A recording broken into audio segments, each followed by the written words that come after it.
Olá pessoal, tudo bem? É um prazer estar aqui mais uma vez com vocês para a nossa quarta aula do curso Ciência e Religião são compatíveis, baseada aí no livro recém-publicado pela editora Ultimato em parceria com a ABC2. Então, nessa nossa quarta aula, nós vamos explorar um tema que não está explicitamente descrito no livro, mas ele é importante em alguma medida para a gente entender parte da argumentação tanto do que Alvin Plantinga diz, quanto do que Daniel Dennett diz. Então a gente vai conversar sobre naturalismo ontológico e naturalismo metodológico. Bom, a Plantinga apresenta um argumento, como a gente concluiu na última aula, né, como a gente viu na última aula, um argumento evolucionário contra o naturalismo, que apresenta a seguinte conclusão: a de que o naturalismo e evolução, o conjunto naturalismo e evolução, é autoanulável e não pode ser aceito racionalmente. Bom, Plantinga apresenta essa crítica, mas Dennett, ele quer manter o naturalismo, né? Ele é um naturalista bastante ferrenho e ele diz o seguinte, que o naturalismo é assumido tacitamente em todos os tribunais respeitáveis e no decorrer de toda a investigação científica.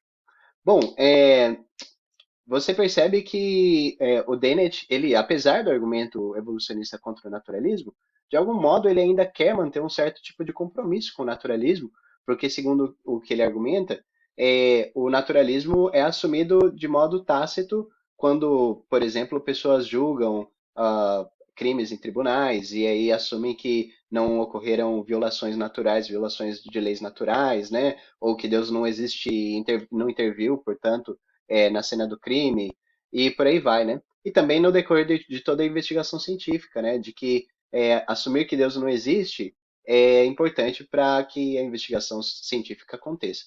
Bom, é o que ele quer sustentar, né? Isso é parte da argumentação dele. Plantinga, por sua vez, ele diz o seguinte: naturalismo é a visão de que Deus não existe, nem ninguém similar a Deus. Ao contrário do que disse Dennett, o naturalismo assim compreendido obviamente não é assumido, seja na ciência, seja nos tribunais. Na ciência, assumimos que Deus não irá intervir caprichosamente em nossos experimentos. Bom, e aí você vê que Plantinga não só apresenta uma visão sobre naturalismo, como também contradiz Dennett, dizendo que o naturalismo não é assumido nos tribunais, já que não precisa se assumir que Deus não existe, e na ciência também. Mas ele faz a afirmação de que na ciência nós assumimos que Deus não irá intervir caprichosamente em nossos experimentos, né? E aí você fica se perguntando se eles não estão falando mais ou menos da mesma coisa, né? De que Deus não intervém em experimentos quando nós fazemos investigação científica. Por esse motivo, a gente vai conversar na nossa aula sobre naturalismo ontológico e naturalismo metodológico. Então, o nosso objetivo hoje é que você saiba distinguir essas duas formas de naturalismo e também que você saiba interpretar o debate entre Plantinga e Dennett à luz dessa distinção entre essas duas formas de naturalismo, tá bom? Nosso itinerário hoje, então, a gente vai conversar um pouco sobre o que é naturalismo, uma breve definição preliminar. A gente vai também distinguir as duas formas de naturalismo. Então, na seção 3 a gente vai apresentar críticas ao naturalismo, que é mais conhecido como naturalismo ontológico, né? Quando a gente fala de naturalismo sem nome, a gente está considerando o naturalismo ontológico. E daí também as críticas ao naturalismo metodológico. Por fim, bem brevemente, um breve debate ali, vou apresentar duas posições com respeito à relação entre naturalismo e atividade filosófica. Bem, espero que vocês aprendam bastante e se divirtam bastante no percurso de hoje. Vamos começar então com a questão sobre o que é naturalismo. De acordo com Jonathan Jacobs, um professor lá da St. Louis University, naturalismo é uma abordagem dos problemas filosóficos que os interpreta como tratáveis através dos métodos das ciências empíricas, ou pelo menos sem um projeto distintamente a priori de teorização. O naturalista sustenta que tudo o que existe pertence ao mundo natural. Obviamente, muita coisa gira em torno de como a natureza é entendida, mas o ponto-chave é que uma concepção precisa e adequada do mundo não inclui, de acordo com o naturalista, referência a entidades ou agências sobrenaturais. Então, daí, de acordo com a definição bastante precisa, na minha opinião, de Jacobs, o naturalismo é um tipo de abordagem tanto à filosofia quanto aos métodos das ciências empíricas, que assume que tudo que existe é natural e que não existe nada que seja sobrenatural. Nenhum tipo de agência ou entidade sobrenatural é inclusa na minha investigação filosófica ou na minha investigação científica quando eu assumo o naturalismo, tá bem?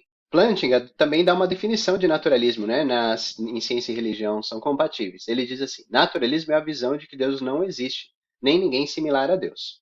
Talvez, então, essa visão que Plantinga esboça é muitas vezes chamada de ateísmo, né? A visão de que Deus não existe, nem ninguém similar a Deus. Apesar disso, há uma proximidade entre essas duas teses, né? A tese de que Deus não existe nada como entidades sobrenaturais, como um Deus que intervém na realidade, né? E a visão de que não existe Deus. Apesar disso, essas duas coisas são diferentes, né? Há ateus que não se afirmam naturalistas, né? Como é o caso do Timothy Williamson, por exemplo, é um filósofo britânico bastante importante que, como a gente vai ver, é um crítico ávido do naturalismo e, apesar disso, ele é ateu, né? Mas Plantinga usa essa distinção para falar sobre naturalismo e evolução não guiada. Então, ela é bastante útil também para os nossos propósitos aqui, tá bom, gente? Então, há várias formas de naturalismo, tá, gente? E o naturalismo no século XX foi bastante importante em filosofia analítica, né? Diversos filósofos eram naturalistas e continuam sendo. Eu diria que a maior parte dos filósofos analíticos hoje, né, a filosofia de língua inglesa, é naturalista, né? Mas há mais espaço para conversar sobre outras posições também. Dentre naturalistas importantes, a gente encontra naturalistas a respeito da mente, né? Então, em geral, esse é um dos locos, né, do naturalismo em filosofia. Por exemplo, J.J.C. Smart, né, esse filósofo, ele apresentou a tese de identidade entre propriedades mentais e físicas, né, o que a gente chama de materialismo reducionista ou materialismo de identidade de tipo. A gente tem também o David Lewis, né, o famoso, muito importante filósofo analítico do século XX, que disse que estados mentais são idênticos aos estados físicos por conta de não simplesmente da identidade metafísica, mas por conta de assumir um princípio de fechamento causal, de que entidades físicas só podem causar efeitos físicos e efeitos físicos só podem ser causados por entidades físicas. Então, estados mentais não poderiam, na posição esboçada pelo David Lewis, apesar de ser uma posição na década de 60, né? Eu não sei, ele mudava de posição às vezes, ao longo da carreira ele mudou várias vezes de posições filosóficas, mas nos anos 60 ele defendeu essa tese, tá bem, gente? E também o famoso filósofo, o que eu já mencionei na primeira aula, né, o Willard von Orman Quine, ele defendeu uma forma de epistemologia naturalizada, né, de que o estudo do conhecimento deve empregar métodos das ciências naturais, primariamente, já que métodos de investigação a priori, eles faliram. Você pode ver uma conexão com a tese que Quine esboça que a gente conversou um pouco na primeira aula, contra projetos de metafísica que sejam bastante especulativos, né? Para ele não, a coisa tinha que funcionar mais na base das ciências empíricas. Bom, gente, vamos então falar um pouco sobre essas duas formas de naturalismo, tá bem? Naturalismo ontológico e naturalismo metodológico. No naturalismo ontológico é basicamente a forma de naturalismo que a gente já esboçou, tá bom, gente? No naturalismo ontológico, todas as entidades espaço-temporais devem ser ou idênticas ou metafisicamente constituídas por entidades físicas. Então, ou as entidades que a gente observa no mundo são físicas, ou elas são metafisicamente constituídas por entidades físicas. E não tem nada além disso, tá bem? Então, existe aí um princípio de fechamento causal, em que efeitos físicos só podem ser causados por causas físicas. Isso já estava esboçado lá em David Lewis, né, em outros filósofos dessa época, o Armstrong, né, David Armstrong, ele também pensava assim. E ah, muitas vezes essa posição também é chamada de materialismo ou fisicalismo. Então a gente já conversou sobre o materialismo na aula anterior e o fisicalismo é uma posição parecida, né? Só que de que tudo que existe é realmente físico da forma como a física estuda, né? Não físico talvez entendido de uma maneira ampla, né? Entidades naturais. Você pode perceber que o vocabulário às vezes fica um pouco confuso, mas é mais ou menos a mesma ideia, tá bom? Então, vamos lá. Existem duas variedades de fisicalismo, né? Como a gente já conversou, existem duas formas de materialismo e duas formas semelhantes de fisicalismo. No fisicalismo redutivo ou reducionista, As propriedades especiais, como propriedades mentais, são físicas. Elas são idênticas a propriedades físicas, tá bom?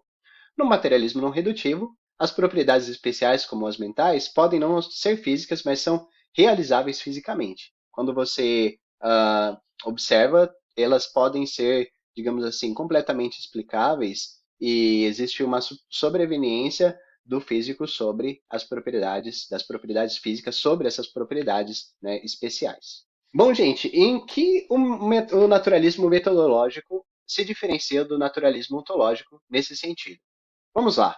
O naturalismo metodológico é a tese de que a investigação científica só deve assumir que as entidades sobrenaturais que muitas pessoas creem não existem em sua prática, tá bom?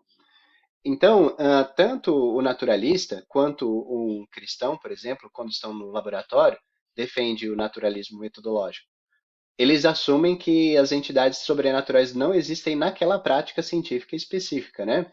Com respeito, pura e simplesmente, ao tipo de investigação que eles estão fazendo. É uma espécie de neutralidade controlada, né? Uma neutralidade controlada com respeito àquele aspecto teórico que está sendo investigado, tá bom? Então, isso está conectado a um princípio de regularidade, principalmente, né? Não tanto de fechamento causal, quanto no caso do materialismo ontológico, mas a um princípio de regularidade das leis naturais, né? De acordo com o qual entidades sobrenaturais não interferem na experimentação. Quando nós fazemos, por exemplo, um experimento, quando nós entramos, por exemplo, em um laboratório de física e a gente vai testar uma hipótese, né, vai, por exemplo, manipular um átomo, a gente pressupõe, diz o naturalista metodológico, né, o defensor de que existe algo como naturalismo metodológico. A gente pressupõe que Deus não vai mexer no nosso átomo, interferindo no nosso experimento. Claro, um cristão poderia crer que Deus pode fazer qualquer coisa, incluindo mexer no átomo, mas para fins da experimentação, a gente pressupõe que ele não vai, tá bom? Então existe um princípio de regularidade, de que Deus mantém e sustenta, e talvez o cristão pode olhar desse modo, né? Mantém e sustenta as leis naturais e elas funcionam de modo regular. Então, primeiramente, vamos considerar algumas críticas ao naturalismo, né? Aqui eu quero passar um pouco mais rápido, porque são muitas críticas, são inúmeras delas, mas eu queria pelo menos trazer algumas para vocês, tá bom? Que, embora o naturalismo seja uma posição assumida por muitos filósofos, né? Talvez a maioria deles na filosofia analítica, há muitos também que criticam o naturalismo, e isso tanto do ponto de vista sendo cristãos, quanto não cristãos também, né? Mas uma crítica importante é a de Roderick Chisholm, né? Ele traz uma objeção à epistemologia naturalizada de Quine. O Roderick Chisholm foi outro filósofo analítico muito importante que criticou a tentativa de Quine de dizer que nós deveríamos somente apoiar o nosso conhecimento nas ciências empíricas. Ele disse que essa forma de epistemologia não deixa espaço para formas de conhecimento que, por exemplo, são a priori, né? Como, por exemplo, a matemática, ou talvez o conhecimento de verdades morais, né? Elas talvez não sejam objeto de escrutínio de uma epistemologia naturalizada, uma epistemologia puramente naturalista. Então, existe essa crítica, né? Também tem a crítica em filosofia da mente, muito conhecida, de outro grande, gigante filósofo analítico do século XX, que é o Saul Kripke, né? Ele é professor ainda lá nos Estados Unidos, na City University of New York. Ele, nos anos 70, elaborou em suas palestras, né, Naming a Necessity, né, nomear e a necessidade, um argumento contra o materialismo de tipo identidade, um argumento contra a ideia de que propriedades mentais são idênticas às propriedades físicas, né? Ele tem um argumento famoso e bastante discutido na literatura. Você pode pesquisar um pouco mais sobre ele. Não vai dar para explicar aqui, mas eu queria trazer para te dar recursos para a sua pesquisa também. Bom, David Chalmers, ele faz um argumento parecido já nos anos 90, né? Reagindo a teses dos anos 90, incluindo teses de Daniel Dennett, né, sobre a consciência, a ideia de que não existe algo como os fenômenos de consciência, né? Ele dá um argumento contra o materialismo a partir de uma forma de semântica que considera que existem dois tipos de, digamos assim, dois tipos de avaliação de verdade, né, com respeito a proposições.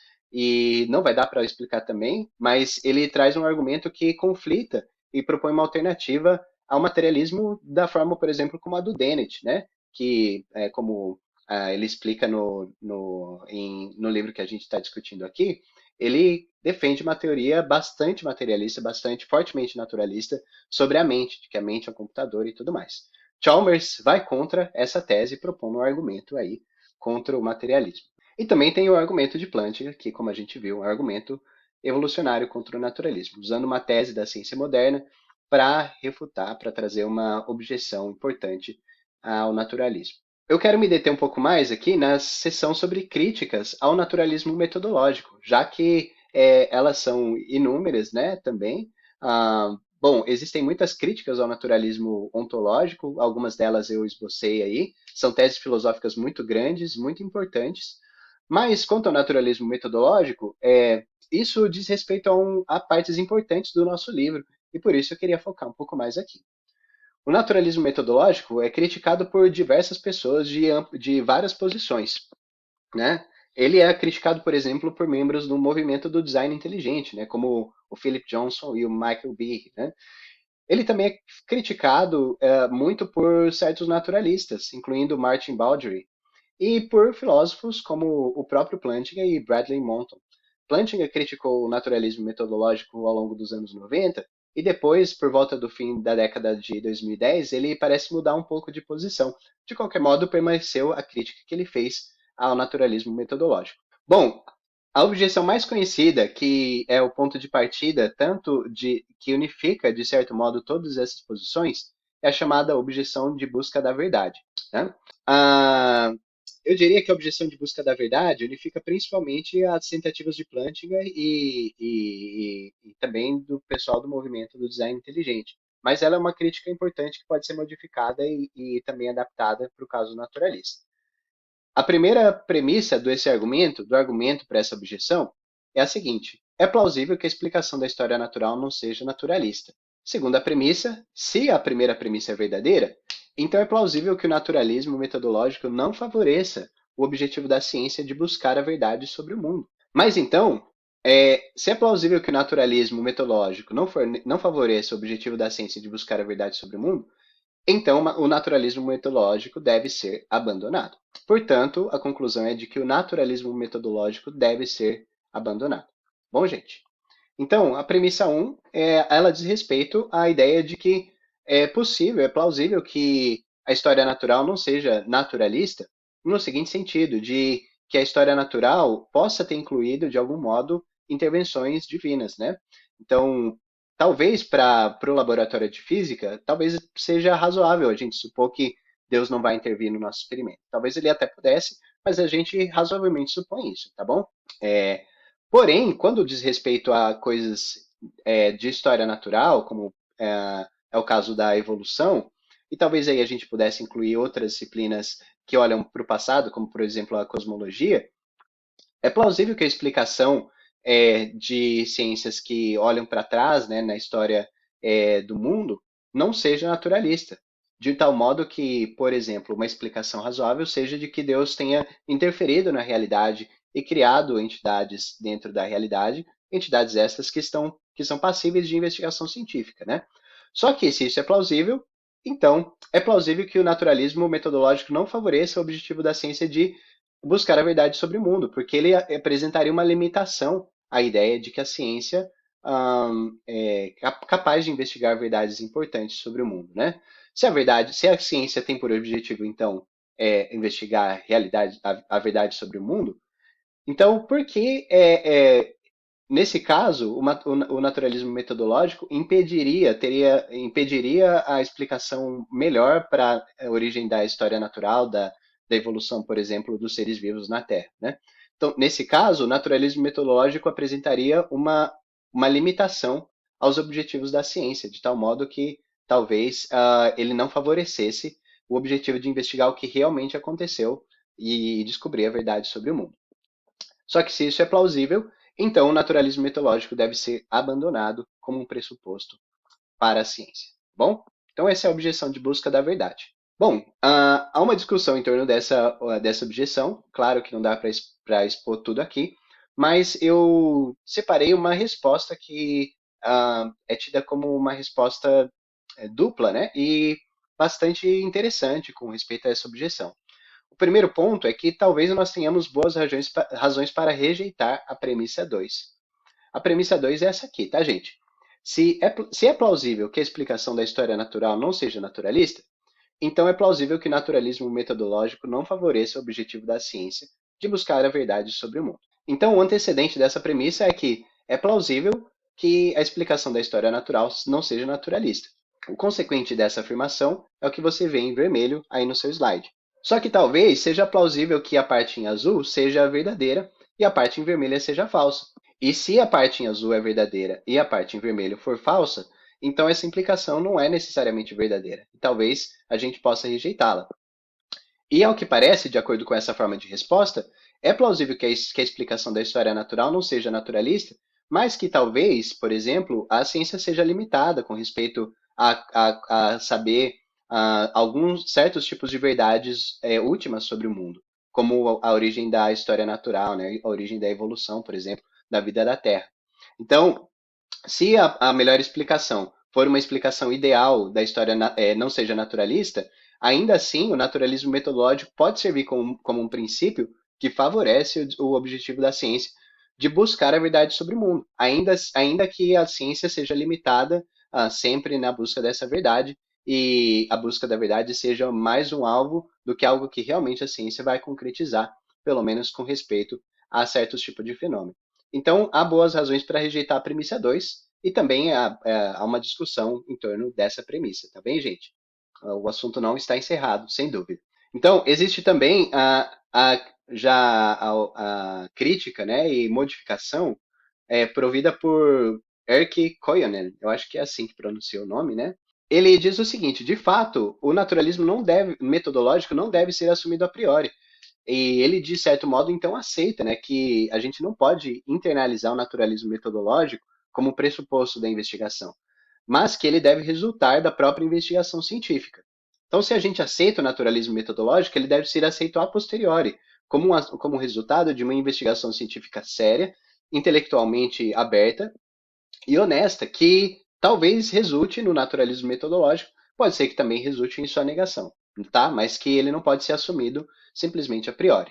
O naturalismo metodológico, como o Erkki Kojonen, né, ele diz, ele nasceu em um ambiente cristão, em busca de rigor e precisão. Então ele vai lá na história da ciência e mostra como o naturalismo metodológico estava associado à ideia de que Deus rege o mundo e organiza o mundo natural de tal modo que todas as coisas dependem dele e que a própria regularidade das leis naturais flui da própria autoridade de Deus, né? E do controle de Deus sobre o mundo. Então, o naturalismo metodológico nasceu em um ambiente cristão em busca dessa forma de rigor e precisão, mas sem, digamos assim, eliminar a existência de Deus dentro das formas de explicação. O que teístas que defendem o naturalismo metodológico dizem é que essa forma de naturalismo não exclui explicações teológicas, mas que elas são complementares. Então, eu acho que esse é um ponto bastante importante. Eu acho que esse é um ponto que a gente deve considerar seriamente, né?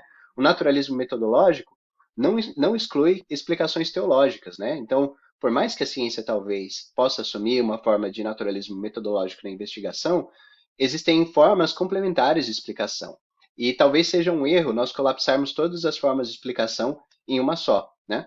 Então, ao mesmo tempo que o cientista pode proporcionar uma explicação científica satisfatória dentro dos limites da ciência, dentro dos limites de como a ciência é atualmente, né? Existe uma explicação teológica que satisfaz as necessidades teológicas, né, que alguém pode levantar. E, portanto, isso é complementar, né? Nesse sentido, e eu quero só deixar uma recomendação, tem um texto muito bacana do Dennis Alexander, Modelos para Relacionar Ciência e Religião, disponível no site da ABC2, que você pode conferir. E lá ele explica um dos modelos, que é o de complementaridade, para entender como diferentes formas de explicação, né, científica e teológica, por exemplo, podem ser harmonizadas com respeito aos mesmos fenômenos. Tá legal? Bom, gente, por fim, eu vou falar um pouquinho sobre naturalismo e filosofia.